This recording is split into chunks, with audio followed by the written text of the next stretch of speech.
Yeah, what up? So we're gonna go into this Ryan Garcia Tank Davis fight. You know what I'm saying? I'm gonna just go off the cuff, give y'all my quick 3 minutes, my little 2 cents on this. First of all, shout out to Tank Davis. Congratulations on a victory over Ryan Garcia.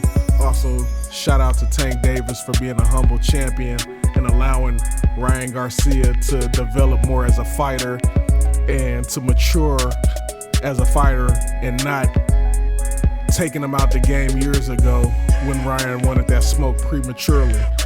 You know, Tank Davis knew the outcome would be this whenever they faced each other, and it would have been a lot worse years ago when Ryan had been calling out for the smoke. Now, with that being said, like I said, hats off to him for letting the man mature and waiting for the very last moment to where he's like, okay, you want the smoke, you can have it. There's so many things I could touch on about rehydration clauses, advantages, and all that, but I'm just gonna go with this right here. I think the moment was too big for Ryan Garcia. I think he abandoned the game plan, and I think a lot of people need to look at Joe Goosen, the trainer. I'm a casual boxing fan. I don't know how deep his resume is, but I know he just made the Hall of Fame. I know he's no scrub. I know he's a Hall of Fame trainer. But you know how they say styles make fights? I feel like trainers make fighters, you know what I'm saying? So if that was the game plan that Joe Goosen had for Ryan Garcia facing Gervonta Tank Davis, that was a terrible game plan. You know what I'm saying? Boxing fans and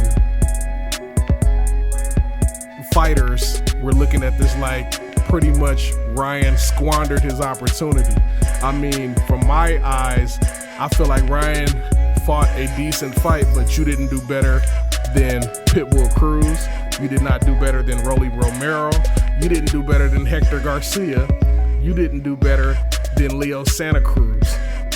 You didn't do better than Mario Barrios. So, with you having all of these examples of opponents who had some sort of success facing Gervonta Tank Davis, I would think a better game plan would have been put forward to make it a more competitive fight, at least going past 7 rounds, and at least putting Gervonta Davis in some type of danger. So I think what needs to happen going forward, I think you need to go ahead and thank Joe Goosen for his services. I appreciate you. You know what I'm saying? I respect you taking me this far in my career. But for me to make that leap into 140 and to go forward and to bounce back like I need to bounce back, Ryan Garcia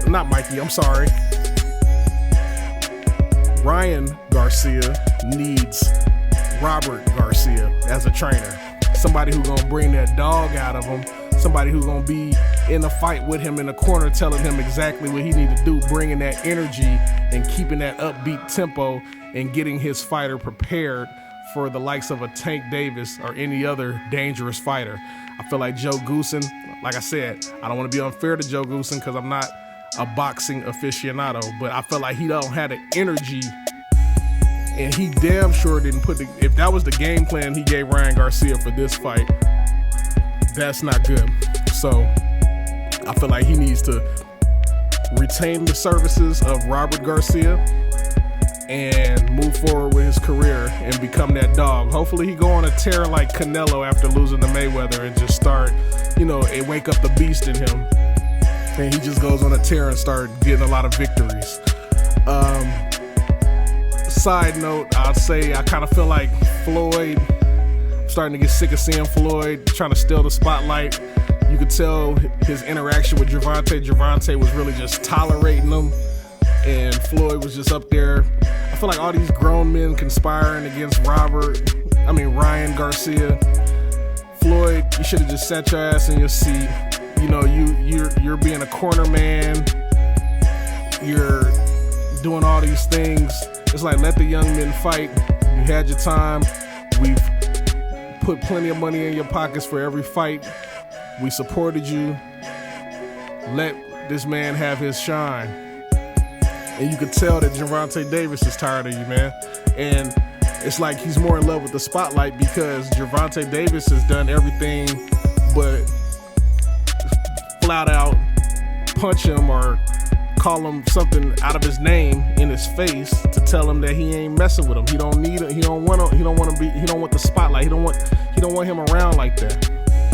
So, that's my little 2 cents on it, man. What y'all think? I think Ryan squandered his chance. The moment was a little too big for him, and he didn't follow the game plan. Last thing I'm gonna say before I go is that, they call you the social media kid, Ryan. And like I said, I mess with you. You know what I'm saying? I didn't pick you to beat Javante, but I at least expected you to do better than his last 4 opponents. At least 3 of his last 4 opponents. But what I will say is, when they call you the social media dude, and you read the comments and you see what's going on, I think it benefits a fighter, an athlete, and I get this from Gary Vee. Listen to your fans. Listen to the comments on what you need to work on, what you would do, what they would do if they're in a situation. Yeah, they're not fighters and they don't know what it's like to be in a ring, but you can formulate your game plan based off of listening to the opinions of your colleagues, the people in your boxing world, the journalists, the people who are speculating on the fight and predicting the fight.